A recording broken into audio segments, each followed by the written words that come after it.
Hello ನನ್ನ ಕರಾವಳಿ ಕುಟುಂಬದವರೇ, ಇವತ್ತು ನಾನು ಮಾಡ್ತಿರೋದು ಖಾರ ಸಂಗ್ರಪಳಿ. ಖಾರ ಸಂಗ್ರಪಳಿ ಮಾಡೋಕ್ಕಿಂತ ಮೊದಲು ನನ್ನ ಈ ಚಾನೆಲ್ ಅನ್ನು ಸಬ್ಸ್ಕ್ರೈಬ್ ಮಾಡಿ, ಪಕ್ಕದಲ್ಲಿರುವ ಬೆಲ್ ಐಕನ್ ಅನ್ನು ಕ್ಲಿಕ್ ಮಾಡಿ.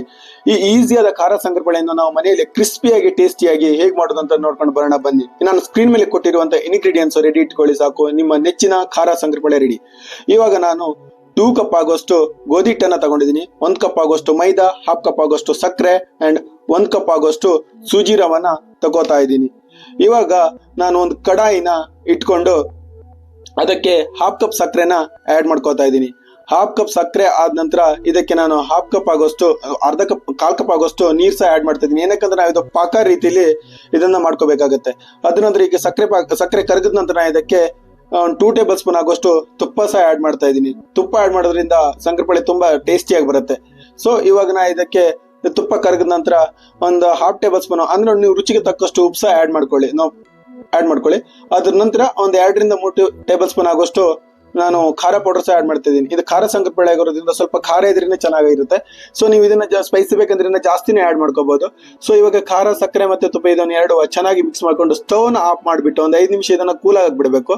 ಕೂಲ್ ಆದ ನಂತರ ಇದನ್ನ ನಾವೀಗ ಇದಕ್ಕೆ ಇಟ್ಕೊಂಡಂತ 2 ಕಪ್ ಗೋಧಿ ಹಿಟ್ಟು, 1 ಕಪ್ ಮೈದಾ, ಆಮೇಲೆ 1 ಕಪ್ ಚಿರೋಟಿ ರವೆನ ನಾನು ಕರೆಕ್ಟ್ ಆಗಿ ಆಡ್ ಮಾಡ್ಕೊಂಡು, ನೀವು ಮೈದಾನ ಆಪ್ಷನಲ್ ಆಗಿ ತಗೋಬಹುದು, ನೋ ಪ್ರಾಬ್ಲಮ್. ಇದು ಕ್ರಿಸ್ಪಿನೆಸ್ ಬೇಕಂದ್ರೆ ನೀವು ಮೈದಾನ ಆಡ್ ಮಾಡ್ಕೊಡಿ, ಇಲ್ಲಾಂದ್ರೆ ಅಷ್ಟು ಗೋಧಿ ಹಿಟ್ಟನ್ನೇ ಮಾಡ್ಬೋದು.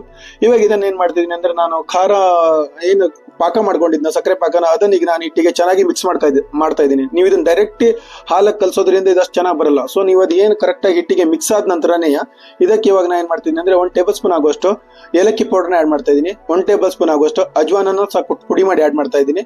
ಇವಾಗ ಅದಕ್ಕೆ 1 ಟೇಬಲ್ ಸ್ಪೂನ್ ಆಗುವಷ್ಟು ಜೀರಿಗೆನೂ ಸಹ ಪುಡಿ ಮಾಡ್ಕೊಂಡು ಆಡ್ ಮಾಡ್ತಾ ಇದ್ದೀನಿ. ಇದನ್ನ ಇವಾಗ ನೀವು ಚೆನ್ನಾಗಿ ಮಿಕ್ಸ್ ಮಾಡಿ ನಂತರ ನಾನು ಇವಾಗ ಒಂದು ಹಾಲನ್ನ ಹಾಕ್ಬಿಟ್ಟು ಇದನ್ನ ನಾನು ನಾದ್ಕೋತಾ ಇದ್ದೀನಿ.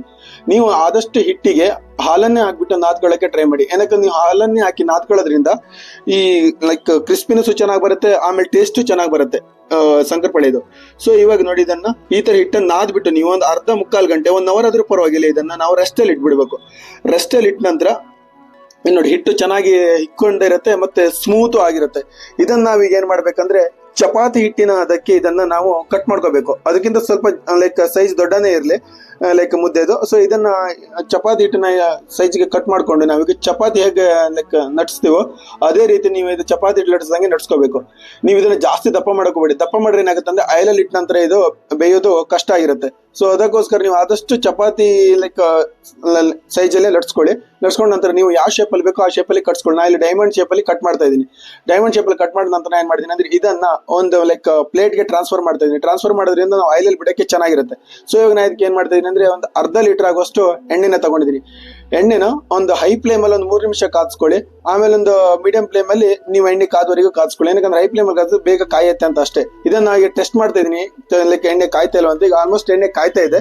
ಸೊ ಎಣ್ಣೆ ಕಾದ ನಂತರ ಏನ್ ಮಾಡಿ ಅಂದ್ರೆ ನೀವು ಕಟ್ ಮಾಡಿ ಕೊಟ್ಟಂತ ಸಂಗ್ರಪಳಿನ ಈಗ ನೀವು ಆಯಿಲಲ್ಲಿ ಬಿಡ್ತಾ ಬನ್ನಿ. ಈ ತರ ಆಯಿಲಲ್ಲಿ ಬಿಟ್ಟಾಗ ಏನಾಗ್ತದೆ, ನೀವು ಮೀಡಿಯಂ ಫ್ಲೇಮ್ ಅಲ್ಲಿ ಇಟ್ಟೇ ಬಿಡಿ. ಏನಕ್ಕಂದ್ರೆ ಹೈ ಫ್ಲೇಮ್ ಅಲ್ಲಿ ಇಟ್ಟರೆ ನೀವು ಆಯಿಲಲ್ಲಿ ಬಿಟ್ರೆ ಸಿದೋಗೋ ಚಾನ್ಸಸ್ ತುಂಬಾ ಇರ್ತವೆ. ಸೊ ಅದಕ್ಕೋಸ್ಕರ ನೀವು ಆದಷ್ಟು ಮೀಡಿಯಂ ಫ್ಲೇಮ್ ಅಲ್ಲಿ ಇಟ್ಟು ಸಂಗ್ರಪಳಿ ಬಿಡೋದ್ರಿಂದ ಅದು ಲೈಕ್ ಮೀಡಿಯಂ ಫ್ಲೇಮ್ ಅಲ್ಲಿ ಬೇಯೋದ್ರಿಂದ ಆ ಕ್ರಿಸ್ಪಿನೆಸ್ ಬರುತ್ತೆ ಮತ್ತೆ ಸೀದೋಗೋದು ಕಡಿಮೆ ಆಗಿರುತ್ತೆ. ಸೊ ಇವಾಗ ನೋಡಿ, ನಾನು ಮೀಡಿಯಂ ಫ್ಲೇಮ್ ಅಲ್ಲಿ ಇಟ್ಟು ಗೋಲ್ಡನ್ ಕಲರ್ ಬರೋವರೆಗೂ ಇದನ್ನ ನಾನು ಬೇಯಿಸ್ಕೊಂಡಿದ್ದೀನಿ. ಈ ತರ ಕಲರ್ ಬಂದ ತಕ್ಷಣ ನೀವು ಇದನ್ನ ಒಂದು ಎತ್ಬಿಟ್ಟು ಇನ್ನೊಂದು ಬೌಲ್ಗೆ ಹಾಕಿ ಅದನ್ನ ಒಂದು 15 ನಿಮಿಷ ಗಾಳಿಗೆ ಬಿಡಕ್ ಮಾಡಿ. ಒಮ್ಮೆನೇ ನೀವು ಕವರಿಗೆ ಹಾಕಿ ಪ್ಯಾಕ್ ಮಾಡ್ಬೇಡಿ, ಆ ಕ್ರಿಸ್ಪಿನೆಸ್ ಬರಲ್ಲ. ಸೊ ಇವಾಗ ನಾ ಇದೇ ತರನು ಎಲ್ಲ ಲೈಕ್ ಸ್ಟೆಪ್ ಬೈ ಸ್ಟೆಪ್ ಬಿಟ್ಕೋತಾ ಇದ್ದೀನಿ. ಸೊ ಇದೇ ರೀತಿಯಾಗಿ ನೀವು ಈಸಿಯಾಗಿ ಮನೆಯಲ್ಲಿ ನೀವು ಸ್ನಾಕ್ಸ್, ಈವ್ನಿಂಗ್ ಸ್ನಾಕ್ಸ್, ಟೀ, ಕಾಫಿಗೆಲ್ಲ ಚೆನ್ನಾಗಿರುತ್ತೆ. ಸೊ ನಾನು ನೆಕ್ಸ್ಟ್ ವಿಡಿಯೋದಲ್ಲಿ ಯಾವ್ದು ಮಾಡ್ಬೇಕಂತ ನೀವು ನನ್ನ ಕಮೆಂಟ್ ಬಾಕ್ಸ್ ಅಲ್ಲಿ ಕಮೆಂಟ್ ಮಾಡಿ. ಸೊ ನಾನು ನೆಕ್ಸ್ಟ್ ಹೊಸ ರೆಸಿಪಿಯೊಂದಿಗೆ ಬರ್ತೇನೆ. ಅಲ್ಲಿವರೆಗೂ ಸಿಗೋಣ. Tata, bye bye, thank you.